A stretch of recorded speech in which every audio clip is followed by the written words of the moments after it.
Então, composto a igreja de plenário,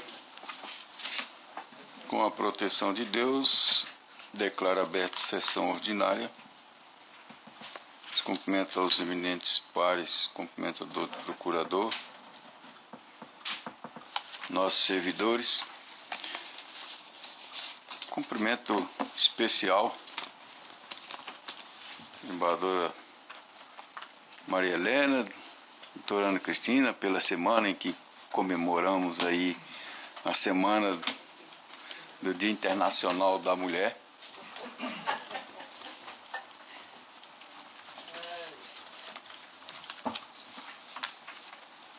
Submeto à aprovação a ata de número 8.239, da qual todos têm conhecimento, que eu não sei se a doutora tem conhecimento, se não tiver alguma imposição, eu declaro aprovado. Com certeza não, excelência, dada a confiança deste plenário, né? Aprovado. Será retirado de pauta a pedido da eminente segunda vogal, desembargadora Maria Helena, que tem vista dos autos, que é o processo 2 da pauta, 1331/2014, recurso eleitoral, ação de desconstituição de coisa julgada, recorrente Maria Eugênia Braga e recorrido ao Ministério Público Eleitoral. O relator foi o desembargador Flávio, ou doutor Flávio Bertin, que votou negando provimento. Está aguardando o quinto vogal, e foi acompanhado pelo primeiro, também acompanhou o terceiro vogal e o quarto vogal.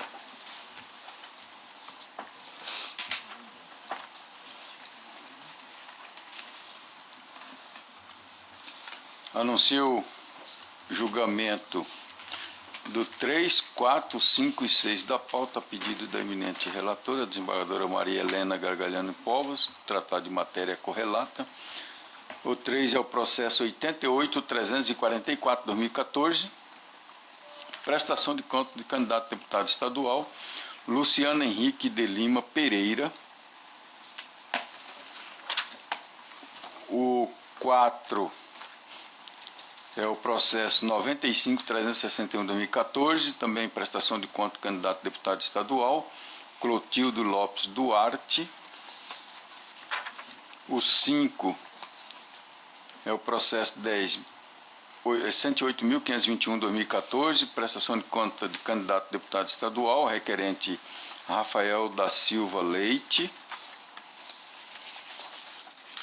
E o 6 é o 85.831, também prestação de conta de candidato a deputado estadual, Roberto Carlos Dionésio Lucas é o requerente. Com a palavra a eminente relatora. Obrigado, senhor presidente. Com a permissão de todos, eu vou abrir o voto e disponibilizar, já está disponível. É a questão de não prestação de contas. Em todos os casos, a douta Procuradoria Eleitoral instada a se manifestar opina pelo julgamento de contas não prestadas. O controle interno de auditoria deste tribunal informa que notificou, então, candidato, no caso do número 2 da pauta, e que ele também não prestara as informações pertinentes no prazo adequado, e eu gostaria apenas de votar em bloco, acompanhando o entendimento da douta Procuradoria e julgando todos com contas não prestadas, a de Luciano, Clotilde e Rafael da Silva. Já atropelei aqui o parecer ministerial e já opinei nos finalmente, senhor presidente. Parecer ratificado. Doutor Pedro Francisco? Acompanho a eminente relatora. Doutora Ana Cristina? Acompanhe, relatora.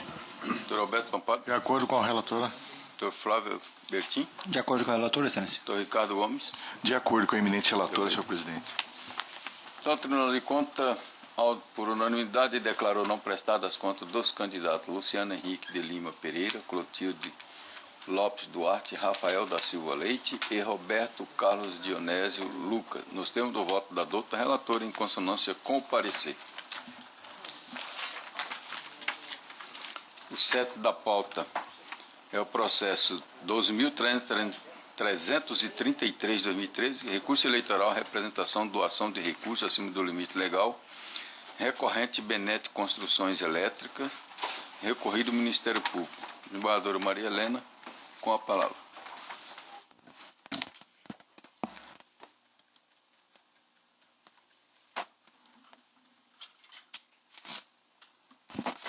Isso aqui, antes eu vou desligar o microfone para fazer jus ao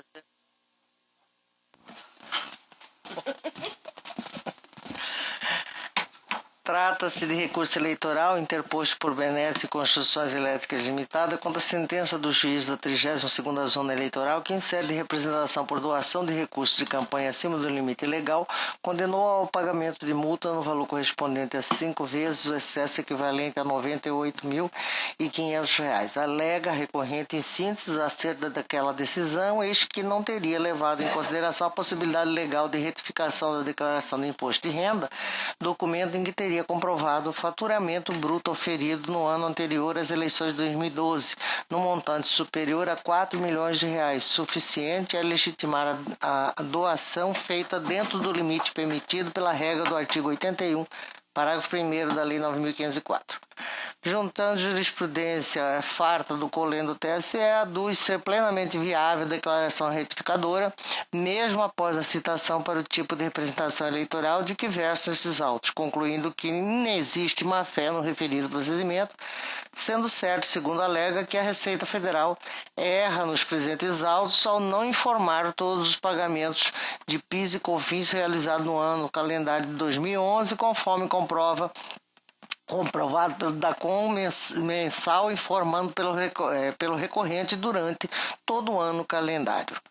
Junta documento e folhas, ao final pugna pelo provimento do presente recurso para o fim de reformar a decisão ora objulgada, julgando totalmente improcedente a representação eleitoral contra ela ajuizada. Em sede de contra-razões, o Ministério Público da instância singela sustenta ser demasiadamente oportuna a retificação da declaração de renda após a notificação acerca da representação eleitoral presente, sendo certo que a declaração original informara a Receita Federal do Brasil que a recorrente não possuía qualquer faturamento bruto no ano calendário 2011, logo não poderia doar qualquer quantia a título de recursos de campanha. Ao final de sua manifestação, postula o parquet o não comprovimento do apelo. Ilustrada Procuradoria Eleitoral opina pelo desprovimento recursal, suscitando a ocorrência de inequívoca má-fé da hora recorrente, eis que a documentação apresentada inicialmente como declaração de rendas retificadora não possuía o recibo de entregas à Receita Federal, tanto que nas informações prestadas por aquele órgão ao juízo não há qualquer menção a tal retificadora, motivo que ensejou a manifestação oficial de que o valor do faturamento bruto do ano 2011 foi zero, o que obstaria a doação de qualquer valor para campanhas eleitorais. Acresce a douta Procuradoria que a real retificadora somente fora recebida nos arquivos da Receita Federal no dia 13 de setembro de 2014, exatamente um dia após a quebra do sigilo fiscal decretada pela autoridade judiciária, o que demonstraria a falsidade dos documentos anteriormente apresentados a título de declaração retificadora na ilícita tentativa de induzir em erro o juízo, motivo pelos quais, além da improcedência do apelo, postula seja extraída cópia integral da presente representação, com posterior envio à Polícia Federal para investigação quanto à ocorrência de eventual crime de falsidade daquele previsto no artigo 347 do Código Penal, requerendo, ademais, a aplicação de sanção por litigância de má-fé. É o relato dos fatos, senhor presidente. Qual é o outro parecer? Senhor presidente, eu mantenho o parecer. Mantido.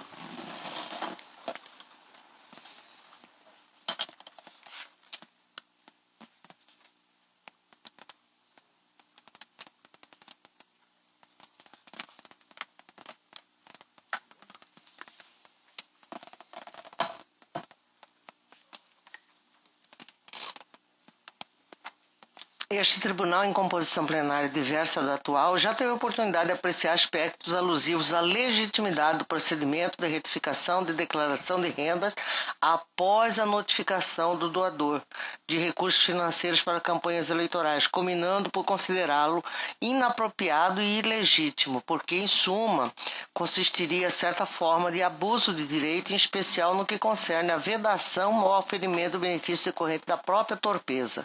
Neste sentido, transcrevo emendas parciais do seguinte julgado deste tribunal. Eu peço vênia aos senhores para deixar de fazer a leitura, já que está disponibilizado a todos.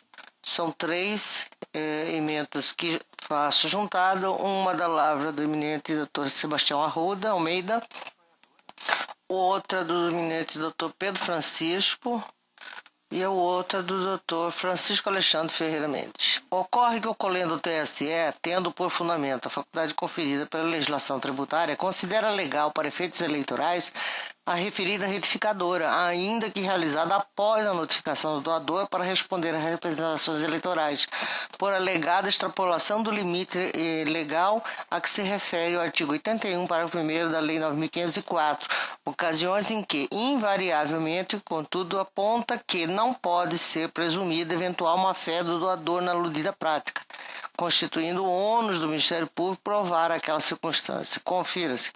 Trago aqui essa emenda da lavra do ministro Marco Aurélio. E ainda abaixo uma outra emenda que desta feita da lavra do ministro José Carlos Meira e outra do ministro Toffoli. Logo, ainda que o presente caso suscite alguma discussão deste colegiado acerca da aceitabilidade da declaração retificadora de rendas como documento hábil a comprovar a licitude da doação eleitoral em questão, configurando nova leitura para efeitos na seara eleitoral quanto à prerrogativa conferida pela legislação tributária que admite a alteração da declaração de rendas até o lapso temporal de 5 anos de sua apresentação à Receita Federal ou até que eventualmente se inicie alguma medida fiscalizatória daquele órgão, certo é que há de se perquirir se o doador agiu ou não com má-fé. Nesse ponto, tem que assistir plena razão ao doutor Procurador Regional Eleitoral em suas ponderações, eis que resta comprovado nos autos que o documento que o recorrente se socorre para asseverar fizer a retificação de sua original declaração de rendas, não se apresenta com o necessário recibo de entrega à Receita Federal, o que o torna documento inverossímil e inábil ao fim a que se propõe. Em reforço desse argumento, tem-se que o documento oficial emitido pela Receita Federal demonstra o desconhecimento daquele órgão quanto à suposta retificadora, sendo certo ainda que após a determinação judicial de quebra de sigilo fiscal, restou comprovado que a retificadora fora entregue à Receita Federal apenas no dia 3 de setembro de 2014, ou seja, um dia após aquela decisão judicial e não a época em que o ora recorrente apresentara sua contestação ao feito. Logo, tenho que logrou o parquê demonstrar a ilicitude processual por ele denunciado, eis que agiu a recorrente com má-fé ao carrear aos autos documentos inidôneos, porque sem a necessária chancela do órgão com atribuições fiscais específicas, decorrente da ausência da imprescindível recibo de entrega, comportando-se de forma desleal, motivo pelo qual, em sintonia com a jurisprudência do colendo do TSE, nega o provimento do recurso, mantendo em tota a sentença que o condenou ao pagamento de multa no valor de R$ 98.500. Ademais, ao assim proceder, feriu o apelante o dever legal de boa-fé processual previsto expressamente no artigo 14.2 do CPC, violando ainda os seus incisos 1 e 3, combinado com 17, inciso 2, daquele diploma legal, ensejando a multa por litigância de má-fé definida no 18 do aludido Codex, razão pela qual aplico a recorrente multa no valor de 1% sobre o valor da causa, ou seja, R$ 985. Considerando que os embargos de declaração protelatória constituem espécie de gênero litigância de má-fé, matéria versada neste feito em face da ausência de determinação expressa na lei acerca do destinatário ou beneficiário do valor recolhido a título de multa por litigância de má-fé, por analogia ao que determina o artigo 538, parágrafo único do CPC, determina que o recolhimento do valor acima referido reverte-se em benefício da União por ser o Ministério Público Eleitoral o autor da apresentação. Portanto, na condição de parte processual adversa, equiparando-se assim ao embargado a que se refere o aludível dispositivo legal. Defiro a cota ministerial de folhas 347, determinando a extração de cópias integral do presente feito, com posterior remessa delas ao Departamento da Polícia Federal para as providências concernentes às atribuições daquele órgão. É como voto, senhor presidente.